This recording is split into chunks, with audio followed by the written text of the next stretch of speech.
નામ મારું જાડેજા હકુમતસિંહ ભીખુભા કચ્છ ભચાઉથી આવ્યો છું. એસટી નિગમની પરીક્ષા હતી ડ્રાઈવરની, જે આજે ગાંધીનગર ખાતે લીધી હતી.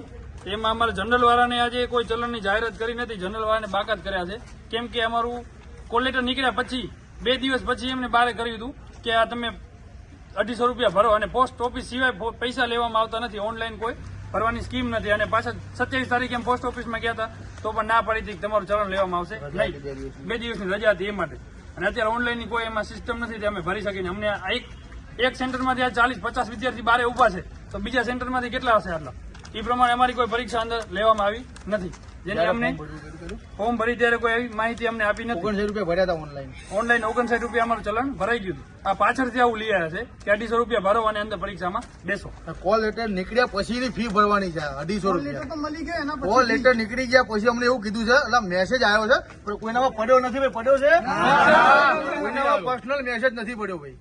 250 રૂપિયા ભરવાના કીધા છે મને. કોલ લેટર નીકળ્યા પછી આ પહેલી ભરતી એવી છે સર, કે કોલ લેટર નીકળ્યા પછી ફી ભરવી પડે છે અમારે.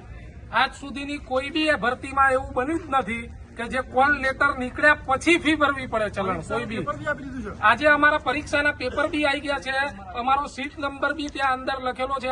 અમે અંદર બેઠા હતા અને અમને બહાર કાઢવામાં આવ્યા કે તમારે જનરલ કેટેગરી વાળાએ 250 રૂપિયાનું ચલણ તમે નથી ભર્યું એટલે તમને પરીક્ષા આપવા મળશે નહીં. આવી અમને કોઈ ટેક્સ મેસેજ દ્વારા કે કોઈ જાહેરાત દ્વારા અમને જાણ બી કરવામાં આવી નથી કે તમારે 250 રૂપિયાનું ચલણ ભરવાનું છે. બરાબર. જે આ કોલ લેટરની પાછળ 7 નંબરમાં આ લોકોએ લખેલું છે કે ભાઈ આ તમારી ફી ભરવી, તો આ તમે કોલ લેટર જોડે કઈ રીતે આપી શકો? તમારે એડવાન્સ 59 રૂપિયા અમારી ફી લીધી ત્યારે તમારે અમને જણાવવું જોઈએ કે ભાઈ તમારી 250 રૂપિયા પણ ફી છે. આવું અત્યાર સુધીના ઇતિહાસની દરેક એક્ઝામોમાં ફર્સ્ટ વાર આવું બન્યું છે કે કોલ લેટર નીકળ્યા પછી તમારે ફી ભરવાની. જે 18 તારીખની આસપાસ કોલ લેટર નીકળવાના ચાલુ થયા. બરાબર છે. તો 18 થી 25 સુધીની તારીખ હતી, એમાં 3 તો રજા હતી. બરાબર, જાહેર રજા હતી. તો કઈ રીતે આટલા બધા યુવકો ત્યાં જઈને કાઢી શકે, ફી ભરી શકે? મેસેજ કોઈ રીતે અમને જાણ કરવામાં આવેલ નથી.